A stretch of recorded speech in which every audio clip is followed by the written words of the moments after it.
আসসালামু আলাইকুম প্রিয় দর্শক, আমি মাহবুব সৈকত আপনাদের আমন্ত্রণ জানাচ্ছি মাই টিভি সংলাপে। দর্শক, আপনারা জানেন যে আমরা মাই টিভি সংলাপে সমসাময়িক গুরুত্বপূর্ণ বিষয়গুলো নিয়ে আলোচনা করি। বিশেষ করে দেশের রাজনৈতিক অবস্থা এবং দেশের সামগ্রিক অবস্থা কী, সেই বিষয়গুলো আমরা বোঝার চেষ্টা করি, জানার চেষ্টা করি। আপনাদের মনে থাকা বিভিন্ন প্রশ্নগুলো আমরা আমাদের মাধ্যমে সেই প্রশ্নগুলো করি অতিথিদের কাছে এবং অতিথিদের মাধ্যমে সেই তাদের দৃষ্টিভঙ্গি জানার আমরা চেষ্টা করি। আমরা আজকে আলোচনা করব স্বরাষ্ট্র মন্ত্রণালয়ের নির্দেশনা এবং অভিযান নিয়ে, এবং সাথে অন্যান্য আরও যে সকল বিষয় আছে সে বিষয়গুলো নিয়েও। স্টুডিওতে আজকে আলোচনার জন্য উপস্থিত রয়েছেন, আপনাদের সাথে পরিচয় করিয়ে দিচ্ছি। আমার ডান পাশে রয়েছেন বিএনপি চেয়ারপারসনের উপদেষ্টা হাবিবুর রহমান হাবিব, এবং ডান পাশে রয়েছেন বাংলাদেশ ফেডারেল সাংবাদিক ইউনিয়নের সভাপতি রুহুল আমিন গাজী। আপনাদের দুজনকেই স্বাগত জানাচ্ছি। আমি প্রথমেই শুরু করতে চাই হাবিব ভাই আপনাকে দিয়ে। ইতিমধ্যেই এই যে শত শত শহীদের রক্তের বিনিময়ে আবার অসংখ্য ছাত্র জনতার যে আত্মত্যাগ, আত্মাহুতি এবং অসংখ্য মানুষের ত্যাগের বিনিময়ে যে আমরা আবার নতুন একটি বাংলাদেশ পেলাম, সেই বাংলাদেশ 5 আগস্ট থেকে আজকে আগস্ট পার হয়ে সেপ্টেম্বরে আমরা পড়লাম। 1 মাস যায়নি, যদিও অন্তর্বর্তী সরকার গঠন হয়েছে, তাও 1 মাস অতিবাহিত হয়নি। এই মধ্যে বিভিন্ন আমাদের ঘটনা প্রবাহ হয়েছে, যেগুলো আমাদের দর্শকরা অবহিত হয়েছে। ইতিমধ্যেই আপনি দেখেছেন এবং জানেন যে স্বরাষ্ট্র মন্ত্রণালয়ের পক্ষ থেকে দেশের যে বৈধ অস্ত্র এবং সাথে সে অস্ত্রগুলো জমা দিতে বলা হয়েছিল। আজকেই সেটি সর্বশেষ তারিখ ছিল। আজকে রাত থেকেই শুরু হচ্ছে যৌথ বাহিনীর অভিযান, এবং একই সাথে স্বরাষ্ট্র মন্ত্রণালয় থেকে বলা হয়েছে যে মামলা হওয়ার অর্থই যত্রতত্র গ্রেপ্তার নয়, এবং একটি অনেক বড় প্রেস নোট এসেছে। তো সেই বিষয়ে প্রথমেই আপনাকে আসলে যে বিষয়টি জানতে চাইব সেটি হচ্ছে, যৌথ বাহিনী এই অভিযানের মাধ্যমে জনমনের যে স্বস্তি অথবা দীর্ঘদিনের একটু যে নিরাপত্তাহীনতার একটি বোধ জন্মেছিল এই কয়েকদিনে, সেটি কি ফিরে আসবে বলে মনে করেন? আপনাকে ধন্যবাদ। আপনার মাধ্যমে মাই টিভির সম্মানিত দর্শক শ্রোতা, দেশে এবং দেশের বাইরে থেকে যারা দেখছেন তাদের প্রতি আমার সশ্রদ্ধ সালাম। বিজ্ঞ আলোচক আমার অত্যন্ত প্রিয় রুহুল আমিন গাজী ভাইকে শুভেচ্ছা। আমি আসলে খুব পরিষ্কার করে বলতে চাই যে অবৈধ অস্ত্র পাশাপাশি এই যে 15.5 বছর একটানা আওয়ামী লীগ ক্ষমতা থাকার কারণে যারা বৈধ অস্ত্র পাওয়ার জন্য উপযুক্ত ছিল না, জি, তারা জমি দখল, ঘাট দখল, হাট দখল, বিভিন্ন অপকর্ম করে, টেন্ডারবাজি করে, তারা ব্যাংকে ট্রানজ্যাকশন করে, ইনকাম ট্যাক্স দিয়ে তারাও বৈধ অস্ত্র পাওয়ার যোগ্যতা অর্জন করেছে। সেই অস্ত্রগুলিকে উদ্ধার করতে হবে, সেগুলিকে আমি মনে করি সেগুলো লাইসেন্স বাতিল করতে হবে। যে এলিজিবল যে না, যে প্রাপ্য বৈধ অস্ত্র তো আজকে জমা দেওয়ার শেষ দিন গেল, শেষে গেল। জি না, ওই জমা দিলে ওইটাকে অবৈধ অস্ত্র ধরতে হবে। এই কয়েক বছর তারা এরকম অনেক অস্ত্রকে আমলে দিয়েছে, প্রচুর অস্ত্র দিয়েছে, আপনার রিভলভার থেকে শুরু করে শটগান, বিভিন্ন অস্ত্র দিয়েছে। সেগুলোকে আমি মনে করি তাদের দেখে এগুলি অবৈধ অস্ত্র হিসেবে ঘোষণা করা আমি দাবি করি। পাশাপাশি যে দলেরই হোক না কেন নির্মমভাবে অস্ত্র উদ্ধার করতে হবে।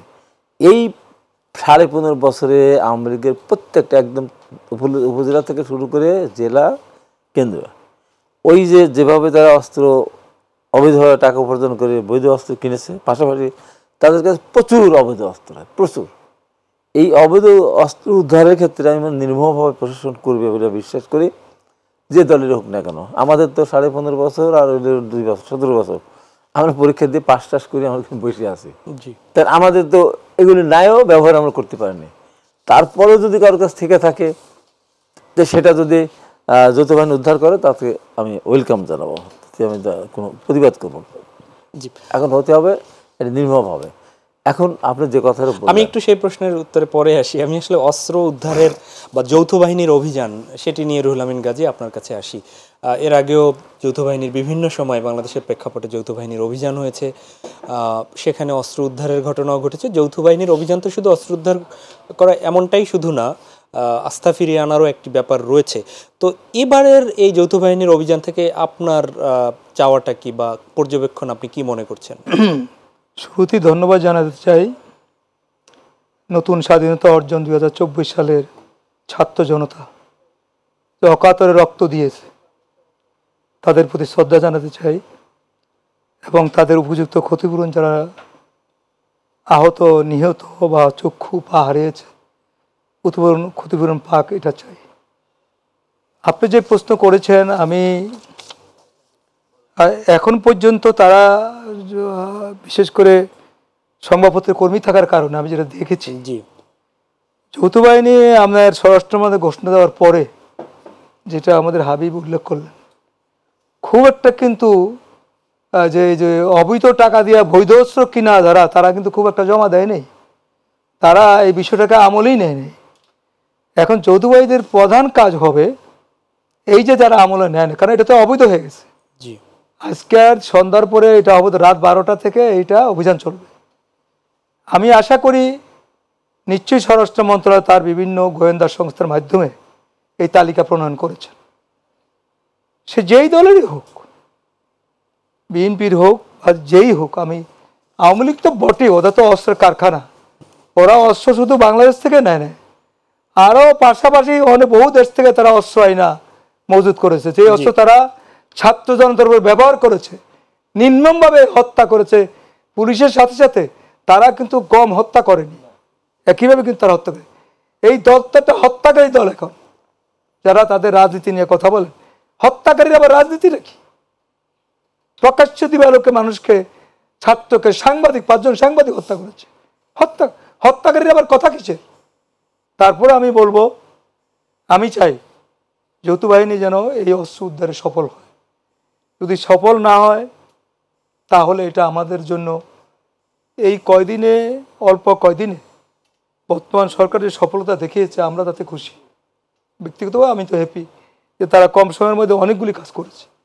কিন্তু এটা কিন্তু একটা বড় পরীক্ষা তাদের জন্য। এই পরীক্ষা তাদের উত্তীর্ণ হতে হবে।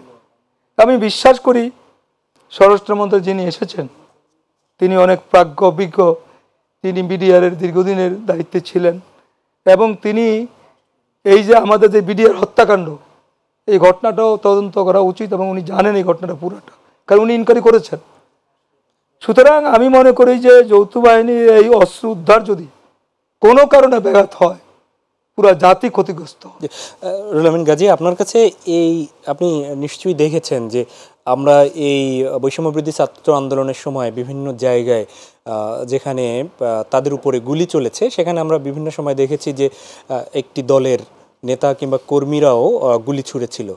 তাদের সেই অস্ত্রগুলো বৈধ কিংবা অবৈধ ছিল সেটি আমরা জানি না, এখন গণমাধ্যম এবং সামাজিক যোগাযোগ মাধ্যমে আসছে। তো এটি কি আসলে কোনোভাবে বের করার সুযোগ আছে? যারা নিহত হয়েছে তাদের তো সুরতাল তৈরি হয়েছে, কিংবা এখনও গুলিবিদ্ধ হয়ে আহত যারা হসপিটালে আছে, মারা যাচ্ছে, এখন মারা যাচ্ছে, তো তাদের সেই গুলিগুলো আসলে এখন যারা অস্ত্র জমা দিবে, সেই নেতাকর্মীরা যদি কেউ অস্ত্র জমা দেয়, এদের গুলিতে তারা কেউ আহত কিংবা নিহত হলেন কিনা সেইটি কি কোনো পর্যবেক্ষণ করে বের করার সুযোগ আছে? নিশ্চয়ই সুযোগ আছে, এটা কেন পারবে না? কারণ যে এখন যাকে ধরবে জি, তার তো আর বৈধ অস্ত্রের সুযোগ নেই। সে লাইসেন্স নিলেও বৈধ না, এটা অবৈধ হয়ে গেছে। শুন, তাকে যখন ধরবে তার কাছেই সব ধরবে। আপনি দেখেন প্রত্যেকটি পত্রিকা এবং সরকারের দালাল সহ সবাই কিন্তু যে ওই যে ছাত্রলীগের ক্যাডার, আগে নেতা ছিল, এখন ব্যবসা করত, প্রকাশ্যে 2 হাত দিয়ে 2 রেবেল দিয়া ছাত্রকে গুলি করে হত্যা করছে ঢাকা ইউনিভার্সিটিতে। এই ছবি আমরা ছাপলাম, তৎকালীন সরকার তো গ্রেপ্তার করবে না, করে নাই। তো এখন পর্যন্ত সে গ্রেপ্তার হয়নি কেন? আমি তো বুঝলাম না। সেই পুলিশ আছে, সেই সব আছে, সব বাহিনী আছে, তারা কাজে যোগদান করছেন, আমরা খুশি, এবং তারা আর দক্ষতার পরিচয় দেবেন, খুশি। আমাদের কারোর প্রতি রাগ বিরাগ নাই। জি, আমরা চাই এদেশের জনগণ শান্তিভাবে বসবাস করুক। আমরা চাই একটি নির্ভেজাল গণতন্ত্রের দেশ প্রতিষ্ঠা হোক। আমরা চাই একটি অবৈধ অস্ত্রমুক্ত দেশ প্রতিষ্ঠা হোক। আমরা চাই চাঁদাবাজি, দখলদারদের উপযুক্ত শাস্তির বিধান করুক। এটাই আমাদের প্রত্যাশা। জি, আপনার কাছে ফিরবো। হাবিব ভাই,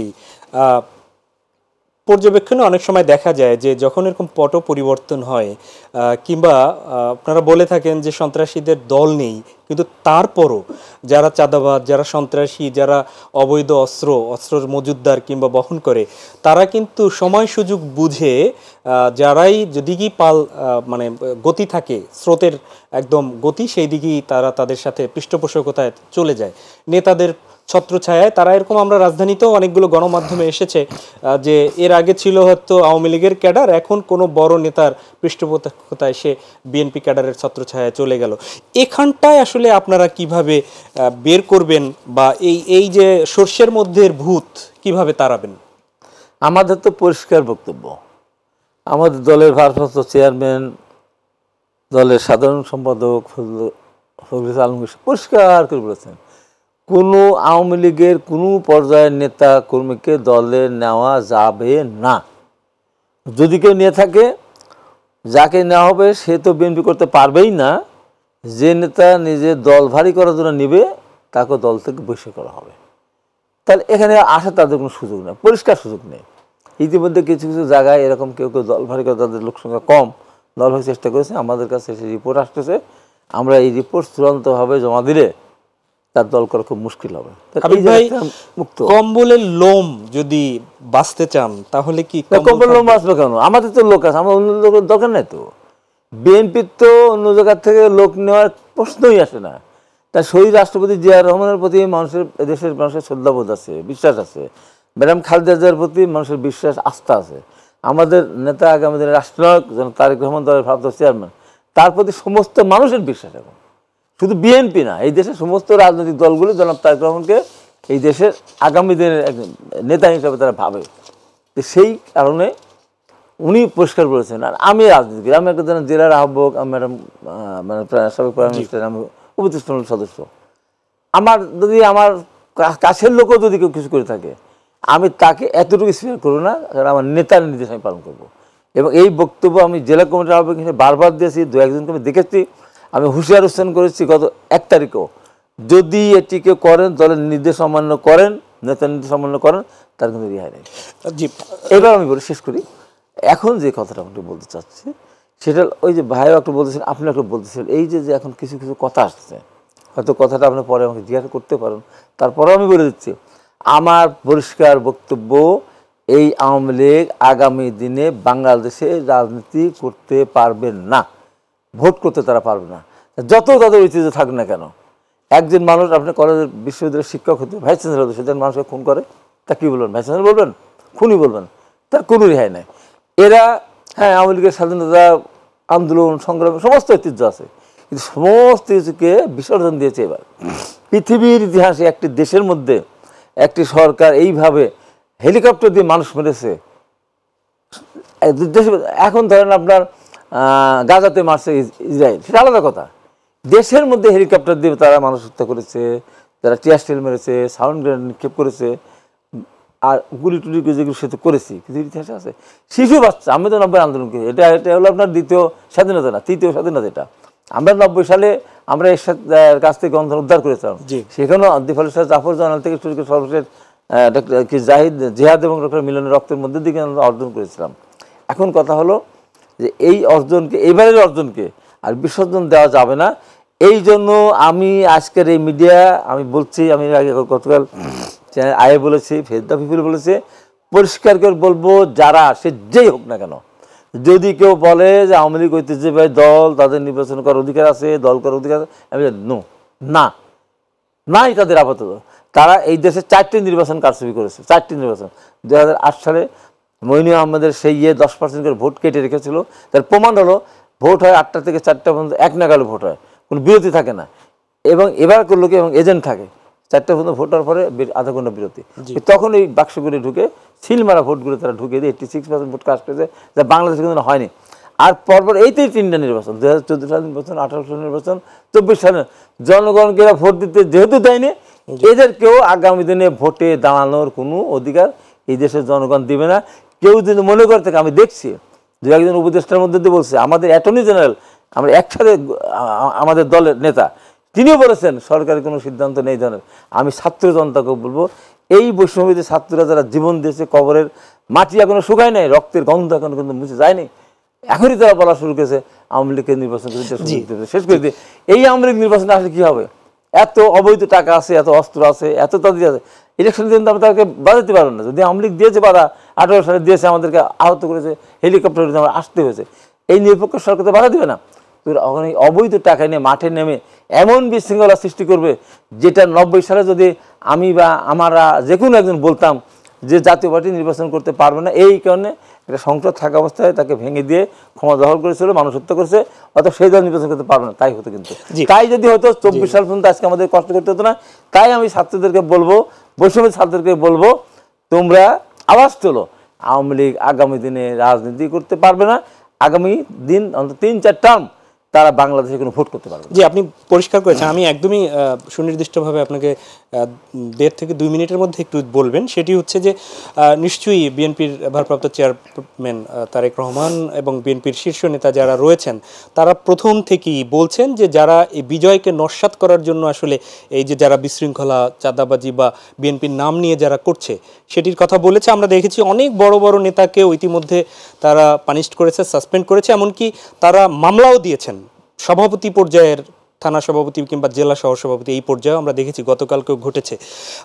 এত কঠোর হচ্ছে দেখা যাচ্ছে, কিন্তু হাবিব ভাই যেটি বললেন যে তারা আশাবাদী, আপনি কি মনে করেন যে অনেকের মধ্যে শঙ্কাটা আছে জনগণের মধ্যে যে এগুলো হলেও পরিশেষে আগে যা ছিল তাই হয়তো বা আবার সামনে দেখবে, আশাহত হওয়ার, আপনি কি মানে আপনি কি আসলে মনে করছেন? ইতিমধ্যে কিন্তু বিএনপি অনেকগুলি অ্যাকশন নিয়েছে। জি, আপনি ধরেন দক্ষিণ জেলা চট্টগ্রামের পুরো কমিটি বাতিল করে দিয়েছে, বড় ধরনের কিন্তু একটা অ্যাকশন, হয়তো 2-4 জন করছে পুরো কমিটি। আপনারা দেখেন সালাউদ্দিন সাহেব স্ট্যান্ডিং কমিটি মেম্বার, জি, তাকে শোকজ করা হয়েছে। তারপরে আপনি জানেন যে যে আমাদের ছাত্র দলের নেতা যে আপনার নারায়ণগঞ্জ আপনার নরসিংদীর খায়রুল কবির খোকন, তাকেও কিন্তু দেখছি আমরা শোকজ করা হয়েছে। মানে কি এগুলি আপনি কি একজন হ্যাঁ সাংগঠনিক সম্পাদক, তারপরে আপনি দেখেন স্ট্যান্ডিং কমিটি মেম্বার কিন্তু শোকজ করে ফেলছে। এই স্ট্যান্ডিং কমিটি মেম্বারের ভিতরে তার কি হবে, কিন্তু ইমেজ তো পাবলিক ইমেজ তো তাকে শেষ করে দেওয়া হবে নাকি? তো আপনি এত বড় বড় অ্যাকশনগুলি নিচ্ছে কেন? এবং তারেক রহমান সাহেব তো বারবার পরিষ্কার করে বলছেন। আমি এবারে তারেক রহমান সাহেব যেসব কথা এখন উপদেষ্টা বলতে চায়, উনি বলছেন 2 টার্ম বেশি ক্ষমতা থাকবে না প্রধানমন্ত্রী। উনি বলছেন যে আমরা কেয়ারটেকার সরকার প্রতিষ্ঠা করব, তো ওনাদের দাবি তো উনি বলে দিচ্ছে। জি, তো সেখানে আমি মনে করি যে আওয়ামী লীগের সব তো আর চিহ্নিত না, কিন্তু ঘাটতি মারা লোক তো আছে, তারাই শয়তানিটা করবে। বিএনপি গাড়ে বুদ্ধি দিয়া উস্কাইয়া এই এগুলি চেষ্টা করবে। তা আমি মনে করি বিএনপি যদি যারা 15 বছরে, যারা 17 বছরে যারা আওয়ামী লীগের দল ভাঙতে পারে না, সেই দলের কর্মীরা আজকে লোভ লালসায় পড়তে পারে না। জি, ধন্যবাদ। আমরা আলোচনা শুনবো এবং হাবিব ভাই আওয়ামী লীগের পরবর্তীতে আওয়ামী লীগ নিষিদ্ধের বা নির্বাচনে যাবে কিনা সেটির তিনি সুস্পষ্টভাবে বলেছে যেতে পারবে না। আমরা দেখেছি যে বিএনপির নেতা তিনি বলেছেন, জামাতের আমির সুস্পষ্টভাবে তারা বলেছেন যে দলীয়ভাবে তারা প্রতিশোধ নেবেন না, ব্যক্তি যদি ক্ষতিগ্রস্ত হয় ভুক্তভোগী অবশ্যই তার অধিকার আছে সেই বিচার চাইবার, সে ব্যাপারে আমরা আলোচনা করব। দর্শক, আপনারা জানেন আমরা সমসাময়িক প্রসঙ্গ নিয়ে কথা বলছি। আলোচনার বিষয় স্বরাষ্ট্র মন্ত্রণালয়ের নির্দেশনা এবং অভিযান, এর সাথে সমসাময়িক যে গুরুত্বপূর্ণ বিষয়গুলো রয়েছে, কোন দিকে দেশ যাচ্ছে, কি কি পদক্ষেপ নেওয়া হচ্ছে, সে বিষয়গুলো আমরা বোঝার চেষ্টা করছি। স্টুডিওতে আমরা আলোচনা এর আগে শুনেছি বিএনপি চেয়ারপারসনের উপদেষ্টা হাবিবুর রহমান হাবিব, সাবেক ছাত্রনেতা, তুখোর ছাত্রনেতা। আমরা আবারও আলোচনায় ফিরছি রুহুল আমিন গাজী, সাংবাদিক নেতা, সভাপতি বাংলাদেশ ফেডারেল সাংবাদিক ইউনিয়ন, একাধিকবারের তিনি ফেডারেল সাংবাদিক ইউনিয়নের সভাপতি। আমরা গাজী ভাই, আমরা যে বিষয়টি এর আগে বিরতির আগে জানতে চেয়েছিলাম, যেখানে হাবিব ভাই সুস্পষ্টভাবে তিনি ব্যক্তিগতভাবে হয়তো চাচ্ছেন যে আওয়ামী লীগ নামে কেউ আর নির্বাচনে যাতে না আসতে পারে, মানে নিষিদ্ধ করা বা না করার বিষয়টি, সেটি তিনি ক্লিয়ার করেছেন। এখন বাংলাদেশ জামায়াত ইসলামীর তাদের পক্ষ থেকে আমিরের আমরা সাম্প্রতিক সময় বিভিন্ন জায়গায় কর্মসূচি দেখছি এবং সাধুবাদও পাচ্ছে তাদের এই বক্তব্য। সেখানে তিনি স্পষ্টভাবে তাদের দলের পক্ষ থেকে বলেছেন যে আমরা ক্ষমা করে দিলাম আমাদের প্রতি যে জুলুম করা হয়েছে দলীয়ভাবে, এটি বলেছেন। যদিও ব্যক্তিগতভাবে কেউ ক্ষতিগ্রস্ত হলে তার বিচার পাওয়ার অধিকার আছে। তো সেখানে আসলে এই পরিপ্রেক্ষিতে একটি রাজনৈতিক দলকে আপনার কি মনে হয় যে নির্বাচন থেকে দূরে রাখার কিংবা নিষিদ্ধের এই যে দাবি, এটি আসলে কতটা যুক্তিযুক্ত বলে মনে করেন? আমি একটু পিছনে বেড়ে যেতে চাই। দেখেন, আমরা পাকিস্তানের বিরুদ্ধে কেন যুদ্ধ করেছি? স্বাধীনতা তো এমনি এমনি আসে নাই, আমাদের অনেক প্রাণের বিনিময়ে এসেছে। জি যুদ্ধটা করতেছিলাম এই কারণে যে আমাদের গণতন্ত্রটা সেখানে আমরা পাচ্ছিলাম না। একটা আর্মি শাসন ব্যবস্থা, একটা গণতান্ত্রিক ব্যবস্থা, বেসিক ডেমোক্রেটিকের নামে ওই ইউনিয়ন পরিষদের মেম্বার চেয়ারম্যানের কি না একটা ভোট করে ফেলায়, সেখানে হচ্ছিল না। মূলত কিন্তু আমাদের মূল দাবি ছিল কিন্তু গণতন্ত্র। জি কারণ ডেমোক্রেসি হইলে ইস্ট পাকিস্তানে যেহেতু ভোটার বেশি, আমরাই পাকিস্তানের প্রতিনিধিত্ব করব, বিরোধটা কিন্তু এই জায়গায়। এরপর কি হলো আপনি দেখেন, আমার বলতে দ্বিধা নেই, 1974 সালে সে কি ঘটলো, দুর্ভিক্ষ, তারপরে একদলীয় শাসন ব্যবস্থা। কে করলো?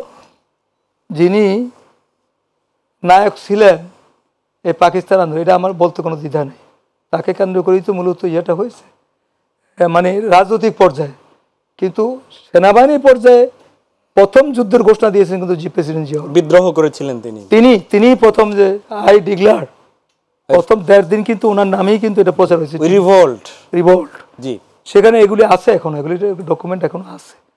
তো সুতরাং সেক্ষেত্রে তিনিও কিন্তু 1.5 দিন না কদিন প্রেসিডেন্ট ছিলেন বাংলাদেশের, আপনি এটা অস্বীকার করতে পারবেন না, কারণ তখন তো কেউ ছিল না রাজনীতিবিদ, শেখ মুজিব তো গ্রেপ্তার, তিনিই তো প্রথম ডিক্লারটা দিয়েছেন। সুপ্রিম অথরিটি হিসাবে, হ্যাঁ সুপ্রিম অথরিটি মানেই, হ্যাঁ সুপ্রিম অথরিটি মানে তো প্রেসিডেন্ট। তো এখন আমরা দেখেন, কারণ আপনি দেখেন এখন যে ইউনুসকে যে আমরা যে উপদেষ্টা মেনে নিয়েছি কিভাবে, একটা রিভোল্টের মধ্যে দিয়ে তো হয়েছে নাকি? জি ডক্টর মোহাম্মদ তো এখানে তো কোনো গণতন্ত্র নির্বাচনের মাঝে তো তিনি আসেন না, শুনুন তিনি তো আমরা মানছি তো সবাই, এইভাবেই হয়েছে। এখন আমরা যে পাকিস্তানের বিরুদ্ধে আমরা পুরা আন্দোলনটা করলাম, সংগ্রাম করলাম গণতন্ত্রের জন্য, আপনারা এসে এটা হত্যা করে দিলেন।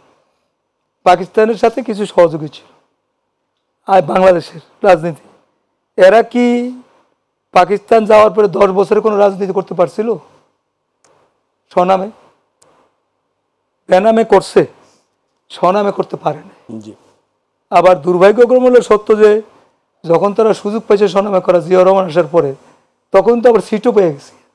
কারণ ওই যে আপনি 72 থেকে দুঃশাসন চালাইছেন, মানুষ খেপে গেছে আপনার উপরে, ফলে মানুষ এটারে একটা প্রতিশোধ হিসাবে আপনার প্রতি একটা ব্যবস্থা নিয়েছে।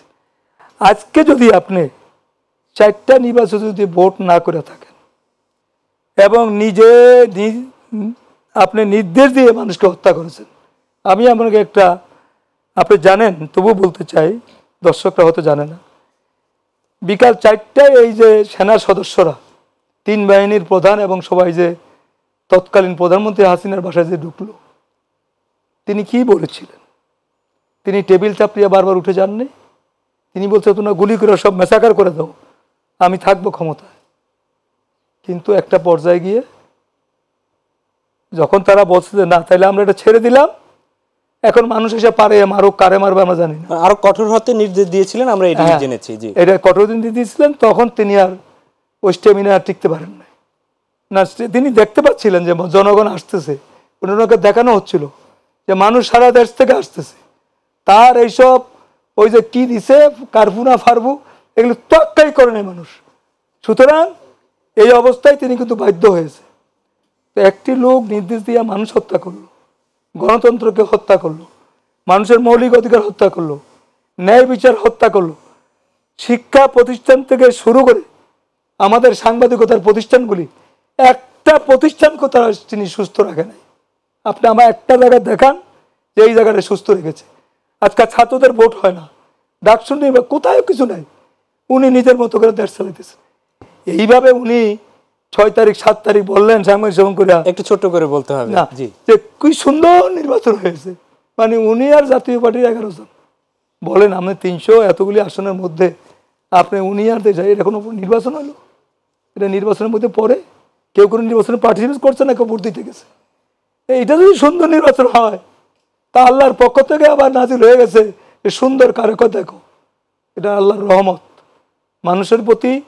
এই 17 বছরের নির্বাচনে নির্যাতনের, এটা হচ্ছে আল্লাহ বলছে তুমি কত ষড়যন্ত্রকারী, আমি মহা ষড়যন্ত্রকারী তোমার চেয়ে।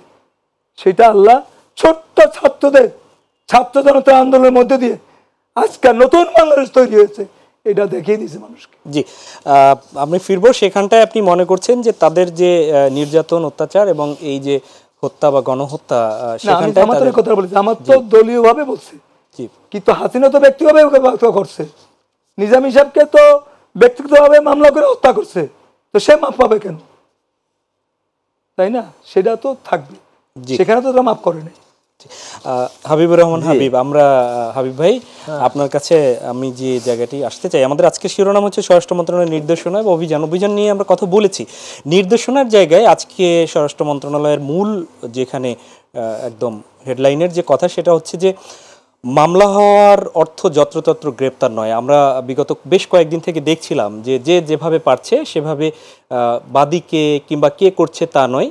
আপনি নিশ্চয়ই দেখেছেন যে বিভিন্ন জায়গায় বিভিন্ন মামলা হচ্ছে, সেখানে গণহত্যার মামলা হচ্ছে, সেখানে সাবেক সরকার প্রধান থেকে শুরু করে সাবেক মন্ত্রীদের নামে যেভাবে মামলা হচ্ছে, কিন্তু পাশাপাশি গণমাধ্যমে এসেছে যে কারো ব্যক্তি স্বার্থ হাসিলের জন্যে, ব্যক্তিগত দ্বন্দ্বের জন্য অনেকে মামলা করছে, কিংবা পুরনো শত্রুতার বশেও কেউ এই হত্যা মামলায় ঢুকিয়ে দিচ্ছে। তো এটি একটি বিষয়, সেখানটায় একদম আমি কোট করছি, পুলিশের উপর চাপ দেওয়ার পাশাপাশি বিভিন্ন ঘটনার মাধ্যমে অস্থিতিশীলতা তৈরির চেষ্টা হচ্ছে।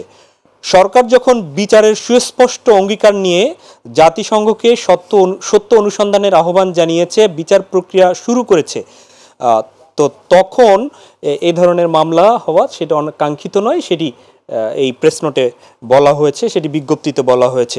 তো এই বিষয়টিকে আপনি কি বলবেন? শোনেন, আমার সামনে তো উদাহরণ আছে। জি, এই বৈষম্য বিরোধী ছাত্র আন্দোলন সব বিএনপি প্রায় 10,000 নেতাকর্মীকে গ্রেপ্তার করলো, মামলা ছিল তাদের নামে। আমি যে টকশো থেকে অ্যারেস্ট হলাম 2015 সালে 12 জানুয়ারি, আমার নামে মামলা দিল কয়েকটা থানায়, ভাটারা, বনানী, গুলশান, বিভিন্ন জায়গায় দিয়ে গাড়ি পোড়ানো, অগ্নিসংযোগ, মানে হত্যা মামলা দিল। সেই মামলা আমি প্রথম সাজা পেয়েছি বাংলাদেশে। আমি তো বিএনপির বড় নেতা না, আমি একটা সাধারণ একটা বিএনপির একটা নেতা। সর্বপ্রথম আমাকে নির্বাচনে অযোগ্য ঘোষণা করেছে এবং আমাকে প্রথম সাজা দিয়েছে। ম্যাডাম খালেদা জিয়াকে অন্যায়ভাবে সাজা দিয়েছে। আমি একটু বলেছিলাম যে পৃথিবীর কোনো আদালত এক সেকেন্ডও তাকে সাজা দিতেন, তার কারণ কোনো এখানে সিগনেচার নেই, কিচ্ছু নেই। জি, তার জন্য আমি প্রতিবাদ করে বলেছিলাম, বলে তার জন্য 5 মাস সাজা খেটে আসলাম, হাইকোর্ট আমাকে সাজা দিয়েছিলাম। অথচ আমি জেলখানাতে বের এসে বললাম যে প্রধান বিচারপতি, আমার সাজা কমান নাই, আমাকে জামিন দেন নাই, আমার তাতে কোনো আপত্তি নেই। আপনাকে কে অধিকার দিল আপনি এসালাম গ্রুপের দুর্নীতি তদন্ত করা যাবে না?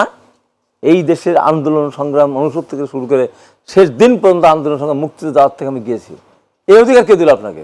আমাকে বলে আপনি কালকে আবার অ্যারেস্ট হবে। অ্যারেস্ট এখন আমি স্পষ্ট করে বলছি, স্বরাষ্ট্র মন্ত্রণালয়ের পক্ষ থেকে বলুক, যেখান থেকে বলুন না কেন, স্বরাষ্ট্র দায়িত্বে যখন ছিল ব্রিগেডিয়ার শাখাওয়াত সাহেব, আমি যখন উনি বললেন বিএনপি 20 বছর কিচ্ছু করতে পারে নাই, তারেক রহমান আসবে, ছাত্রদের আন্দোলনের উপরে ভর করে আপনারা এগুলো এখন ক্যাশ করতে চাচ্ছেন, তারেক রহমান দেশে আসবে, চাঁদাবাজি শুরু করেছে, ছাত্রদল দোকানে দোকানে পিটিয়ে দেন, প্রধানমন্ত্রী আপনাকে এখনও সম্মান করি, আপনি আগে ফিরে আসেন। আমি প্রতিবাদ করে বলছিলাম আপনাকে মাপ চাইতে হবে, আপনাকে মাপ চাইতে হবে। বিএনপি 20 বছর কিছু করতে পারে না ঠিক না, শত শত বিএনপির নেতাগুলো আহত হয়েছে, এখনো তার পঙ্গু হয়ে আছে। ম্যাডাম খালেদা জিয়ার মতো মানুষ কারাগারে কাটিয়েছেন দীর্ঘদিন, চিকিৎসা দিতে পারেন নাই, ভাবতে তারেক রহমান দেশে আসবেন, একটা হত্যা মামলা হয় নাই। মানে কত মানুষ বিএনপি, কত লক্ষ মানুষ আমরা কারাগারে গিয়েছি, কতবার আমি তো কতবার গিয়েছি। এই জন্য বলবো, যারা উপদেষ্টা আছেন তাদের কাছে বিনীতভাবে বলতে চাই, আমি শাখা সাহেব মাপ চাইতে হবে এবং এই মন্ত্রণালয় থেকে আপনার সরে যেতে হবে। ছাত্ররা পরদিনে মিছিল করে সরে গেছে। অর্থাৎ যারাই এখন বলবেন, আমি স্পষ্ট করে বলতে চাই, আমাদের ব্যথা আছে, কষ্ট আছে, মিছিল করেছে, তাকে তলায় পৃষ্ঠ হয়ে গণতন্ত্র ফিরিয়ে নিয়ে এসেছিলাম। যাই হোক, আমার কথা খুব স্পষ্ট, এই যে আওয়ামী লীগকে কেন নির্বাচন করতে দিবেন? 2014 সালে কি আমরা নির্বাচনে অংশগ্রহণ করেছিলাম? হাবিব ভাই, আমরা সেই প্রশ্নটা না, সেটা আমি বলি না, আমার কথা শেষ করতে দেন। জি, আমার তো জ্বালা আছে, যত মানুষ টক শোতে আসবে তার ভিতরে আমি ভিন্ন টাইপের এক মানুষ। হেলিকপ্টারে আমার ঢাকাতে আসতে হচ্ছে নির্বাচনের মধ্যে, এক কেন্দ্রে ভোট পাইছে 3130 ভোট, আর কতগুলো কেন্দ্র 0 ভোটে 1 ভোট 2 ভোট। তা আমার কথা শুনবেন না?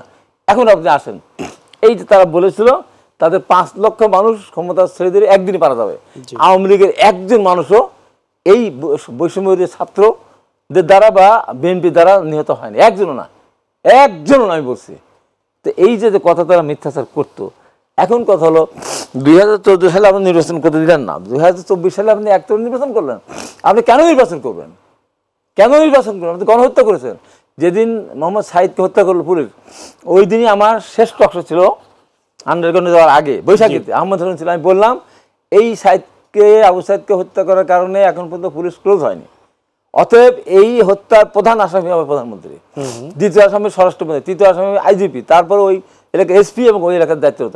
এমনি হবে র্যাব মানলে র্যাবের ডিজি হবে, বিজেপি মানলে বিজেপির ডিজি হবে আসামি ওই এলাকার। ওইভাবে ওবায়দুল কাদের, আনিসুল হক সহ যারা এটার সাথে জড়িত তারা হবে। আজকে হচ্ছে তো তাই, আমি মুখ দিয়ে বলেছিলাম, কিন্তু আজকে প্রত্যেকটা জায়গায় 1 নম্বর আসামি হচ্ছে কে? প্রধানমন্ত্রী অথবা অবৈধ প্রধানমন্ত্রী। কেন হবে না? এই যে এত কিছু পরে আজকে অনেকে বলছে যে হ্যাঁ মারার কাছে উনি আসামি না, উনাকে মারার কাছে আসামি করা হচ্ছে কেন? এই জন্য করা হচ্ছে, ও তো ওই হত্যাকে সমর্থন করেছে, হত্যাকে সমর্থন করেছে। রাতকার মেনন, হাসানুল্লাহ ইনুরা হত্যাকে সমর্থন করেছে। আমি শুধু বলবো এটা না, শুধু আওয়ামী লীগ না, 14 দল এবং জাতীয় পার্টি যে এতদিন ধরে আওয়ামী লীগের দালালি করলো, স্পষ্ট বলছে, তাহলে এতদিন আমাদের এই গণতন্ত্রহীন অবস্থা থাকতে হতো না।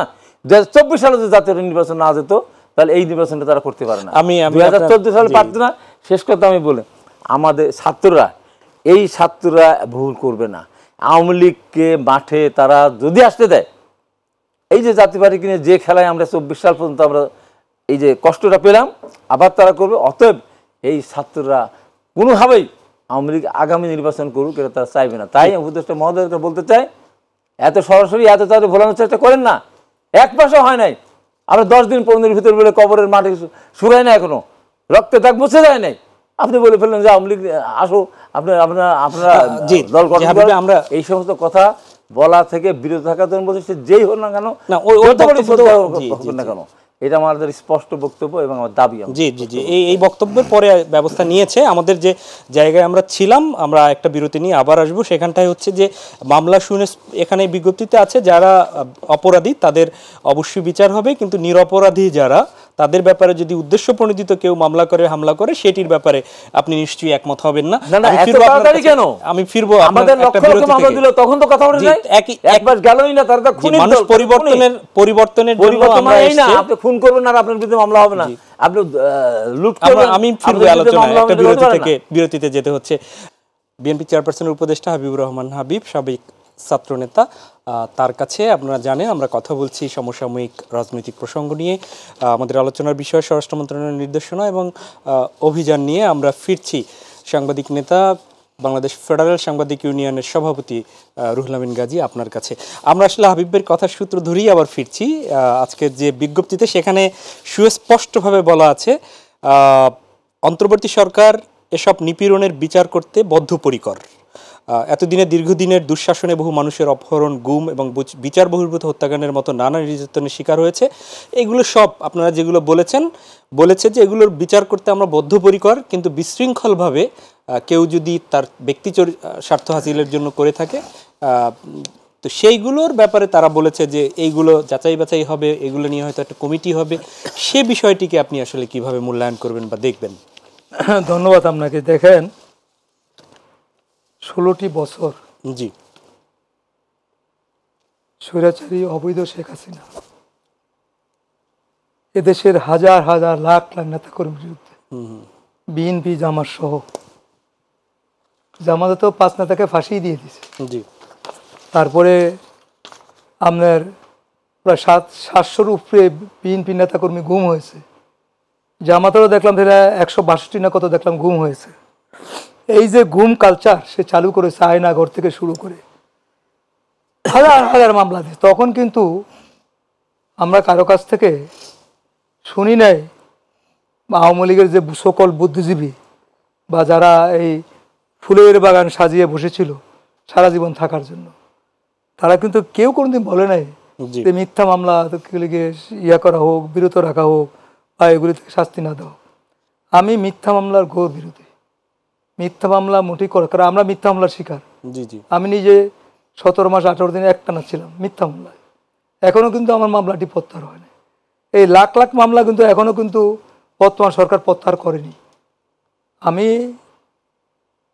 স্বরাষ্ট্র উপদেষ্টার কাছে শ্রদ্ধা রেখে বলতে চাই, আগে তো এই মামলাগুলি প্রত্যাহার করা উচিত। এই যে শেখ হাসিনা 16 বছরে মিথ্যা মামলা দিয়েছে, উনি প্রমাণ করে দেখো সবগুলি মিথ্যা পাবে। আজকে খালেদা জিয়ার 5টি মামলায় সেটা কোর্ট দিচ্ছে, যে খালাস হয়েছে কোর্ট দিচ্ছে। কিন্তু এটা নিয়ম হলো, আমরা সবসময় সরকারে আমরা দেখেছি স্বরাষ্ট্র আইন মন্ত্রণালয় একটা কমিটি করে দেয়, সেই কমিটির কাছে দরখাস্ত করলে তারা যাচাই বাছাই করে এক স্লটে এগুলি বাদ দিয়ে দেয়। প্রত্যেক আমলে এটা হয়েছে। কিন্তু এই আমলে কিন্তু এই কাজটা এখনো করো না ধরো না। হ্যাঁ, আদালত দয়া পরবশ হয়ে বলতে হয় যে তারা সাক্ষী সুখী পাচ্ছে না, জি তখন এগুলি করছে। আমরা মিথ্যা মামলার গরু বিরোধী, আমরা মিথ্যা মামলা চাই না। জি তো একই সাথে আমি ওনাকে অনুরোধ করব যে পূর্বে যে মিথ্যা মামলাগুলি হয়েছে এগুলিকে দ্রুত বাতিল করার ব্যবস্থা করেন। জি, আপনার কাছে একদম 1 মিনিট একটা উত্তর চাই। বিডিআর হত্যাকাণ্ডের পুনঃতদন্তের কথা গতকাল কি বলেছে স্বরাষ্ট্র উপদেষ্টা? আসল রহস্য উন্মোচিত হবে, এটি বিএনপির আজকে মেজর হাফিজ সংবাদ সম্মেলনে বলেছে। নির্মোহ এবং নিরপেক্ষভাবে ঘটনার তদন্ত দাবি করেছেন। বিদ্রোহের ঘটনা এখনো ধোঁয়াশা তিনি বলেছেন। কি বলবেন 1 মিনিটে? এটা তো আলোচনার মধ্যেই পড়ে না, এটা তো ইতিমধ্যে শুরু করে দেওয়া উচিত ছিল। জি স্বৈরাচারের পতনের পরে এই বিডিআর তো প্রথম এজেন্ডা, এটা শুরু করে দেওয়া উচিত ছিল। আপনারা দেখেন না আনসারদেরকে নিয়ে সচিবালয়ে ঢুকিয়ে দিয়েছে, ছাত্ররা গিয়ে আবার সেখান থেকে উদ্ধার করছে, দেখছি যে আন্দোলন কিন্তু বন্ধ হয়ে গেছে। এটা কিন্তু আরেকটা খেলা ছিল। জি কখনো কখনো ওই যে আপনার মাইনরিটি গ্রুপের নামে চালিয়ে দেয়, এইসব খেলা আমরা বুঝি। হঠাৎ করে তোমার সব দাবি এসে গেছে গিয়া নেই রাস্তাঘাটে, তো এগুলি সব ঠিক হয়ে যাবে ইনশাল্লাহ। ছাত্র জনতার প্রতিরোধের মুখে যেমন আনসাররা টিকে নেই, এই মিথ্যাবাদীরা টিকবে না। এবং বিডিআর মামলাটি স্বরাষ্ট্র মন্ত্রণালয়কে বলবো দ্রুততম সময়ের মধ্যে, সবাই জানে কে ওই কাজটা করেছে, চিহ্নিত, এটা আপনি একটু প্রকাশ্য করে ব্যবস্থা গ্রহণ করুন। ধন্যবাদ। আমি হাবিব ভাই, 7 মহানগর সহ ডিআইজি সমমর্যাদার 51 কর্মকর্তাকে পদায়ন করা হয়েছে। ডিআইজি সহ অনেক পোস্ট সেগুলো দেওয়া হয়েছে। এটিকে আপনি কি মনে করেন কিনা যে পুলিশের বিভিন্ন জায়গায় এখনো সেই কাজের গতি আসেনি, সেটি আসবে কিনা? শিক্ষকদের জোর করে পদত্যাগ বা হেনস্থা বন্ধের আহ্বান জানিয়েছেন শিক্ষা উপদেষ্টা। এই দুটি মিলে আপনি যদি 2 মিনিটের মধ্যে একটু বলেন। মিলে বলতে পারে যে যে সমস্ত পুলিশ কর্মকর্তারা দীর্ঘদিনে বঞ্চিত ছিল, জি তারা একদিন হয়তো ডিআইজি হয়েই যেতেন, সেইগুলি তারা এটা তাদের প্রাপ্য বলে মনে করি। আর যত্রতত্র যে কোনো শিক্ষককে পদত্যাগ করানো বা এটাও না, কিন্তু যারা বাংলা কথা হলো যতগুলো বিশ্ববিদ্যালয়ের ভাইস চ্যান্সেলর, যতগুলো কলেজের প্রিন্সিপাল, যতগুলো স্কুলের প্রিন্সিপাল, যতগুলো, এটা সবই আর্মি ওরিয়েন্টেড ছিল। অযোগ্যরাও সেখানে এসেছে, যে কারণে এখন এইটা ওরা একটা পর তাদেরকে চলে যেতে হবে। অযোগ্যদের দেশ এবং দলবাদী চলবে না। এটা সেটি কি আপনি যাচাই বাছাইয়ের কোনো সুযোগ? যাচাই করেই করতে হবে, একবার তো সব ঢালাভাবে করেও নাই। এটা একদম বাংলা কথা, যারা এটা হয়েছে বেসরকারি বিশ্ববিদ্যালয়ের ভাইস চ্যান্সেলরও, তারা ওই তদবিরে হয়েছে এবং বিশ্ববিদ্যালয়ের শিক্ষক নিয়োগ হয়েছে টাকার বিনিময়ে, স্কুল কলেজ ভাইস চ্যান্সেলর নিয়োগ হয়েছে কোটি টাকার বিনিময়ে। চিন্তা করতে না, আর প্রাইমারি স্কুলও তো প্রাইমারি স্কুল সব জায়গায়। এবার আমি বলি, এই যে আজকে সম্পাদক পরিষদকে বলো না 2 বা 3 থাকেন, আমি পরিষ্কার করে বলতে, এই আপনারা সম্পাদক পরিষদ, এই সম্পাদক মালিক, টিভির মালিক, এই ব্যবসায়ীরা এই সরকারের সর্বনাশ করেছেন আপনারা। আমি বারবার বলেছি এই সরকারের পতন ঘটাবে সাংবাদিক, এক শ্রেণীর সাংবাদিক এবং এক শ্রেণীর বুদ্ধিজীবী আর ব্যবসায়ীরা। ব্যবসায়ী গিয়ে বললেন, আহমদ সোহান কি বললেন, আপনার ক্ষমতায় এসেছে, আপনাকে রেখেছি, আপনি আসেন, আপনি থাকবেন, ভবিষ্যতে আমি থাকবো। আরে এটা বলতে পারে? সমস্ত ব্যাংকে টাকা লুট করে তারা আজকে থেকে বসেছেন। এই সম্পাদক পরিষদ তারা, আমি বলি পরিষ্কার করে বলতে চাই, সব টিভির মালিক, সব পত্রিকার সম্পাদক আগেই এত বড় লোক তারা ছিলেন না। এই আওয়ামী লীগের আমলে এসে রাতারাতি তারা টিভির মালিক হয়েছে, পত্রিকার মালিক হয়েছে, সম্পাদক হয়েছে। তারা বলতে পারে না কথা যে আপনারা 2 বছর থাকেন, 3 বছর থাকেন। অবশ্যই গণতন্ত্রের জন্য এই আন্দোলনটা হয়েছে। হাবিব ভাই, কথা বলি, জি, এখানে আপনি প্রথম বলেছেন যে একটা অংশ সাংবাদিকদের মধ্যেও কিন্তু দেখেন আপনি যে রুহুল আমিন কাজী ভাইদের নেতৃত্বে একটা অংশ কিন্তু গণতন্ত্রের পক্ষে ছিল। আবার মালিকদের মধ্যে দিতেও পারি নিতেও পারি বেড়াজাল ছিন্ন করার পরেও কিন্তু সম্পাদক না, সাংবাদিকদের ভিতরে অনেকে আছে ভালো, তারা এর পক্ষে ছিল। সম্পাদক যারা, তাদের এই সরকার আমরা ফুলে ফেলে তার বট গাছ, কলা গাছ, তাল গাছ হয়েছে তারা। এবং আরেকটা কথা বলি, আমি মিথ্যা মামলা দেওয়ার ঘোর বিরোধী, কারণ আমি মিথ্যা মামলায় সাজাপ্রাপ্ত, আমি অত ওই মামলার আমি ঘোর বিরোধী। তবে আমি একে বলবো, আমাদের সমস্ত মিথ্যা মামলা প্রত্যাহার করেন। আমরা কোনো মিথ্যা মামলা যদি কেউ দেয় তাহলে তার বিরুদ্ধে প্রতিবাদ। আমি প্রথম উচ্চারণ করেছি, রাজশাহীর একটা জায়গায় 1200 মামলা দিয়েছে। আমি বলছি 1200 শাসন দেওয়ার দরকার নেই, যে সুনির্দিষ্ট যারা দোষী তারা। আমার এলাকায় পরিষ্কার করে বলে দিয়েছে, আপনি আওয়ামী লীগ করেন গা, যা করেন গা। আওয়ামী লীগ করা অপরাধ না, অপরাধ হলে অপকর্ম করা। যারা অপকর্ম করেছে তারা তো অবশ্যই এর সম্মুখীন হবে। আপনি আপনার জমি আমি দখল করে এসেছি, আপনার পুকুর আমি দখল করে নিচ্ছি, আপনার জমিতে আমি ফসল ফলে এসেছি।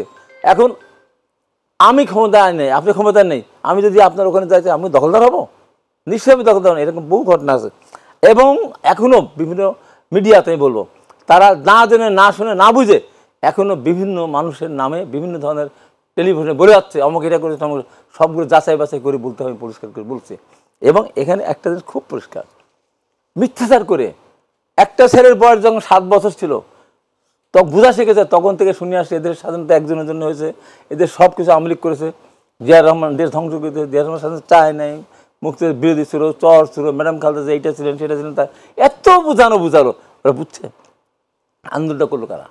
এই 22-23 বছর ছেলেতে করছে, যারা জন্মের বুদ্ধি থেকে শুরু করেছে, সবকিছু আওয়ামী লীগ করেছে, বিএনপি বা বিরোধী দল সবকিছু ধ্বংস করেছে। হাবিব ভাই, সেখানটাই আমি একটু প্রশ্নের উত্তর আসতে চাই। এই আন্দোলন যখন হয়েছে, আপনার নিশ্চয়ই মনে আছে যে শাহবাগে যখন ঢাকা বিশ্ববিদ্যালয় থেকে মাত্র 50-60 জন আসা শুরু করলো, সকল টেলিভিশনই, 1-2টি ছাড়া সকল টেলিভিশনই তাদের নিউজগুলোতে কিন্তু লাইভ সম্প্রচার এবং এইগুলো সম্প্রচার করছিল। শেষ 1-2 দিনে যখন সম্প্রচার করতে দেয়া হচ্ছিল না, চিপস নিয়ে যাচ্ছিল, কার্ড নিয়ে গেছে, তখন পারেনি, এবং গণমাধ্যমগুলো সেই স্পটে যেতে পারছিল না, তাদের গাড়ি ভেঙে ফেলছিল। এছাড়া কিন্তু আপনি গাজী ভাই আপনি দেখেছেন, ডিপেন্ড করবেন জি, কিন্তু এই যদি আপনার সম্পাদক বৃন্দ এবং টেলিভিশনের মালিক যারা, আমি দেখি নাই মোজাম্মেল বাবু এত বড় বিরাট সবার বাংলাদেশ একটা অংশ, একটা না, এরকম অনেকেই তারা চাই না। এটা আপনি করেছেন না, আপনার সময় টেলিভিশন বলেছে না যে বিএনপিকে কানাডার ফেডারেল আদালত সন্ত্রাসী সংগঠন হিসাবে করেছে, পরে তো এটা মিথ্যা হলো। এইরকম বহুজনই করেছে, লেখার ভিতরে লিখেছে, কিছু ছিল। আমি বলি এই জিনিসগুলো যেন না হয়, এটা অধিকার তারা রাখে না। এবং দেখেন আমরা আমি একটু, আপনি যদি সময় দেন একটু গাজী ভাই থেকে আমার একটা কথা ছিল, পাপের পার্শ্বিত্য, বৈষম্য বিরোধী ছাত্ররা আন্দোলন, ওরা গণতন্ত্র, ওরা সরকার পতন চায় না, কোনোদিন কেউ চলেছে। এই যে আমরা মায়ের খেয়েছি, রাস্তায় পড়ে থেকেছি, ম্যাডাম একদিনও কোনো ছাত্র সমাজ বলে নাই এটা অন্যায় হচ্ছে বলেছে, বলে নাই। আজকে সাংবাদিকেরা এই যে বিএনপি বা বিরোধী দল এতদিন ধরে কষ্ট করলো, জেল খাটলো, বিনা বছরে মৃত্যু হত্যাকে কেন্দ্র করে হাজার হাজার মানুষ গ্রেপ্তার হলো, রোজা রাখতে পারলো না, সেরি খেতে পারলো না, একদিন প্রতিবাদ করেছে? করে নাই। যখনই বৈষম্য বিরোধী আন্দোলন করেছিল, তখন যদি কোটা সংস্কার আন্দোলন করেছিল, কোটা সংস্কার 30 সেকেন্ড, সেখানে তারা সংস্কার করে 20% সংস্কার দিত, ছাত্রের মাঠে আসতো না।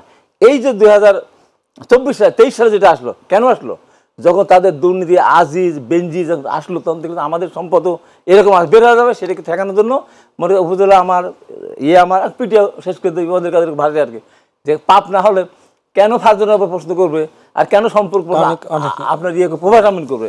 এই যে পাপের পাশে ছেলেরা বলেছে, ওরা ইচ্ছা করে বলে ওরা রাজাকার, ওরা বলেছে তুমি কি আমি কে রাজাকার, কে বলেছে সরেছে বা সরকার। প্রধানমন্ত্রী কি বললো, তুমি কি আমি কে রাজাকার, তোমার বাবা আমার বাবা রাজাকার। যে আমি জি জি গাজী ভাই আপনার কাছে যেতে চাই, সেটি হচ্ছে যে সেই পুনরাবৃত্তি কি হবে, আবার সেই ভয়ের সংস্কৃতি হবে? আর আপনি সাংবাদিক নেতা, নিশ্চয়ই আপনার সাথে পাশে আরো সাংবাদিকরা ছিল, এবং আমরা যারা গণতন্ত্রের পক্ষে ছিলাম এরকমও সাংবাদিকরা ছিল, এবং সেটি নিশ্চয়ই অনেকে আবার সেই সুযোগটাও দিয়েছে। আপনি আসলে আপনার একদম 1 মিনিটের মধ্যে আপনি কি সেই ভয়ের সংস্কৃতির জায়গাটায় আবার সাংবাদিকদের দেখতে চান? না, সেখানে আমি মোটেই দেখতে চাই না। আমি যেমন মাহফুজা মতিউর রহমান প্রথম আলোর মাহফুজা দিল্লি, তাদের বিরুদ্ধে প্রায় 60-70টা করে মামলা হয়েছে। জি, কথা বলছে, সেটা ঠিক আছে। সেগুলি যারা নিগৃহীত হয়েছে তাদের বিরুদ্ধে তো তারা যেটা বলছে, তারা তাদের মতো করে বলছে, তারা তাদের মতো করে একটা জিনিস চায়, এটা চাইতেই পারে। কিন্তু যারা সাংবাদিকদের মধ্যে নির্যাতিত হয়েছে, সাথে সাথে সেই কথাটাও নিয়ে আসেন যে এই আমলে এই কাজগুলো, সাংবাদিক নির্যাতন কিভাবে হয়েছে, কারা কারা হয়েছে, সেটাও নিয়ে আসেন। আমরা মোটেই চাই না সাংবাদিকতায় ভয়ের সংস্কৃতি হোক। এইটা বিএনপি কখনই এই জিনিসটা করেনি, এবং এটার মধ্যে তারা কখনই যেতে চায় না। এবং আপনারা দেখবেন বিএনপি জামাত কেউ কিন্তু এটার মধ্যে যেতে চায় না। এবং ভবিষ্যতেও আমি কিন্তু সেদিনও বলেছি একটা সমাবেশে যে এইভাবে সুনির্দিষ্ট অভিযোগ ছাড়া এইভাবে সাংবাদিকদের বিরুদ্ধে ঢালাও গ্রেপ্তারি অভিযান চালানো যাবে না। আমি কিন্তু, উনি তো এখন বলছে, আমি কিন্তু আগে বলেছি। কাজে আমরা ভয়ের সংস্কৃতি যেতে চাই না। কিন্তু আমি এইটাও প্রত্যাশা করবো সবার কাছ থেকে যে অতীতে এই মিডিয়া জগতে যারা যারা অন্যায়টা করেছে, প্রকাশ্যে করেছে, প্রধানমন্ত্রী সাংবাদিক সম্মানটি দলীয় সাংবাদিক সম্মানে পরিণত করেছে, তাদের ব্যাপারে আপনারা কিছু বলবেন না? এটা তো হতে পারে না। অনেক ধন্যবাদ। আপনি ভালোটা বলেন, খারাপটা বলেন। একমত বলে আমি বলছি, ও সাংবাদিক যায় নাই, আওয়ামী সাংবাদিক ওখানে। অনেক ধন্যবাদ। আর যে কথাটা আমি শেষ আমার একদমই সময় নেই। একদম শেষ বাক্য যেটা বলতে চাই, যা করেছে, যা হয়েছে, ভবিষ্যতে এই ধরনের অরাজকতা, অনিয়ম, অন্যায় যেন না হয়। অনেক ধন্যবাদ হাবিবুর রহমান হাবিব। তারেক রহমানের নামে এত মামলা দেওয়ার ক্ষমতা ছিল রুহুল আমিন গাজী আপনাকে। প্রিয় দর্শক, এই ছিল আমাদের আজকের আয়োজন। আমরা আজকে দুটি স্বস্তির খবর দিয়ে, একটি হচ্ছে যে বৈষম্যবিরোধী আন্দোলনের সময়, কোটা আন্দোলনের সময় যে আমিরাতের, আরব আমিরাতের 57 জন বাংলাদেশি যে গ্রেপ্তার করা হয়েছিল, তাদেরকে সে দেশের রাষ্ট্রপতি আজ ক্ষমা করে দিয়েছেন, সেটি আমাদের জন্য সুখবর। আর একটা হচ্ছে রাওয়ালপিন্ডিতে সেই দেশের পাকিস্তানকে বাংলাদেশ যে টেস্ট সিরিজে ধবল ধোলাই করেছে, তাদের জন্য আমাদের অনেক অনেক অভিনন্দন জানিয়ে আজকের মতো শেষ করছি মাই টিভি সংলাপ। আল্লাহ হাফেজ।